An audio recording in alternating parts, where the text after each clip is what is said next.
So they're at it again. And for those of you who wonder what I have against the Republican Party, I just finished watching these birds give a congressional gold medal to the families of the 18 soldiers who died in Afghanistan during the withdrawal. What cynical bastards. Are they doing that because they really feel compassion for these families? No, they're doing it because they want to make a political point to make Biden look bad, like Biden was the one responsible for the suicide bomber blowing himself up and killing innocent people. What happened to the other people who died in Afghanistan? Why didn't their families get gold medals? Maybe it's because it was a Republican president who sent them there in the first place. Why are these 18 so special that their families get a gold medal, but none of the other families get a thing? Not even a thank you. It's just that typical Republican cynicism that I've been watching my whole life. Oh, both parties do it. Well, they don't both do it. Give me an example of Democrats doing something like that, using the families of people who tragically died in service, and they didn't give their lives. My dad used to get so mad about that. And instead of those people who don't like my talking about my dad, go watch another program. I'm extremely proud of my father, and I'll invoke him whenever I can because he taught me and has served life lessons for everybody. He used to get so mad when people would say, oh, yeah, this guy gave his life for his country. Dad said, I knew lots of people who died in combat, many of them his own crew members. He said, I never knew a single person who gave his life for the country. They took their lives. Their lives were taken from them. They didn't give them away. He said, everybody I knew in combat wanted to save his own life.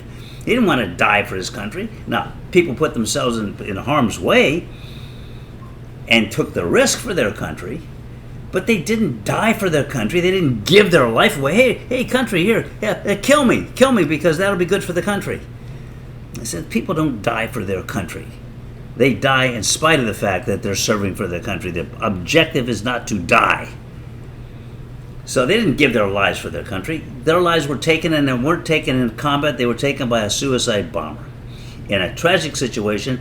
And I don't hear a single Republican talking about the fact that Donald Trump withdrew almost every American troop in there, pursuant to a dirty deal he made with the Taliban, of all people, the one we're supposed to hate so much. He ignored the government of Afghanistan, made a deal with the Taliban. Look it up and get your facts, folks. That's what Donald Trump did. Pursuant to that deal, he pulled every American troop out except for 2,500. He pulled them all out.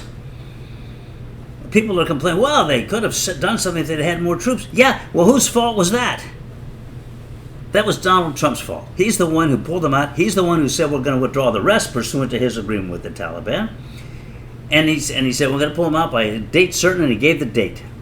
And then he's out of office. Good riddance. And in comes Biden, and here he's stuck. They got only 2,500 troops, which is nothing, left in Afghanistan. He's got to pull these people out pursuant to the deal that Trump made. They go in there. Biden and Harris certainly didn't have anything to do with the logistics of the removal, though they had military people in charge doing the best they could with the limited resources that were left to them by Donald Trump. So they went ahead with it, and in the process of doing so, you had huge mobs storming the fences, trying to get in so they could get on the airplane. They knew they weren't going to happen. Basically, and we had a handful of Americans out there trying to stop this, because the American soldiers, commanders who were in charge of that, they did the best they could with the limited resources to try to make this happen without anybody getting hurt. And it didn't work. Because when you're in a situation like that, sometimes people die. And they did. And it was a horrible tragedy. But it was 18 people, and it had thousands, I think it was 2,000 or 3,000 people who died in Afghanistan in the years preceding that. No special ceremony for them, no honorable mention. Their families were not brought out and paraded before the press. Their families didn't give speeches that were written for them by the Republicans. But here's the Republicans in the House with a special deal to put a spotlight on on what happened, because they think this is going to make Harris, actually, she had nothing to do with this, but it's going to make Biden look bad, and then Harris by association. Just this typical selfishness and cynicism that I've seen from the Republican Party from as long as I can remember. And speaking of which, I just was talking to my neighbor who told me she has switched from the Democrats. She's not going to vote for Harris. She's going to vote for Trump. Why? Because Harris said she's going to give full medical benefits to illegals, to people who are here illegally. Now, that's not true. I know it's not true. If those of you to whom I am speaking, hopefully you know it's not true. She believes it because she heard it, and that's, you know where that's coming from? Because I checked it out. So where's that coming from? It's coming from the Trump campaign. They're putting that crap out, and you get people who believe it. And talking about nobody has lied like Trump. I thought Nixon was bad, and he was. They're nothing compared to this character. So it's like, and I hate to rant and rave, but that's why I do this program, right? But it's just so painfully obvious, the cynicism of the Republicans. There are a lot of problems with the Democrats. I don't like the political correctness. I don't like the some of the affirmative action thing. There's a lot of things I don't like. But the Democrats are not dishonest about it. If they want to do something, they tell you they're going to do it. And if you don't like it, fine. They're not making up lies and putting on performances and staging gold medal awards and all kinds of things. They're constantly playing politics. Almost everything Republicans do is about politics. It's almost never about good governance. And I don't expect you to believe that, my friends and relatives who are Republicans, but I know it's true because I follow this stuff and I've been doing it since 1948.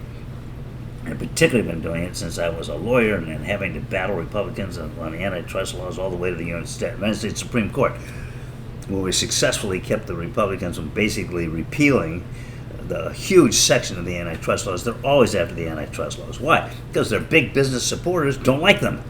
And this has been true, and people don't say I shouldn't go back in history. You need to learn history, Americans. This goes back to Taft, and it goes back to John D. Rockefeller. This goes back to Teddy Roosevelt, who was the last liberal Republican, trying to do something to enforce the antitrust laws, which were authored by General Sherman's baby brother, Senator Sherman, who was also a Republican. You had the liberal Republican Party, who basically was the forerunners of today's moderate Democratic Party, and they were taken over by the Taft group. They were taken over by John D. Rockefeller and Frick and Mellon and Carnegie and that whole group, and Firestone, all the robber barons, and Carnegie, that whole group. They basically took over the Republican Party, which was up for sale, and it has not fundamentally changed since those days. The only thing that's changed is now they picked up was formerly used to be the formerly racist South that was solid Democratic because they didn't like Abraham Lincoln, and who can blame him with that stupid hat? But now that's changed because the Republicans are out there with peddling a bunch of nonsense, primarily about black people on welfare, black people with crime, illegal immigrants coming over here and eating our cats and all this stuff. That appeals to a certain segment of people in the country, particularly in the South. And so the Southerners, who used to be rock-solid Democrats until Kennedy came out in favor of the Civil Rights Bill, and then they started deserting, and now they're all Republicans, and the Republicans say, oh, look what we appeal to the people. No, they don't. They appeal to the bigoted people that the Democrats finally got rid of. And what happened to the states that used to be Republican when I was a kid? New York, California, Massachusetts. It was a Republican state. Those states have all gone to the way of the northern states. And they're now solid Democratic states, and the southern states are solid red.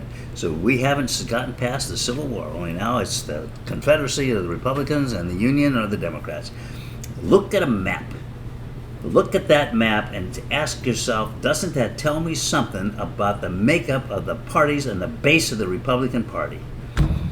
So that's enough of my ranting and raving, but just watching that on TV made my blood boil, which is never healthy.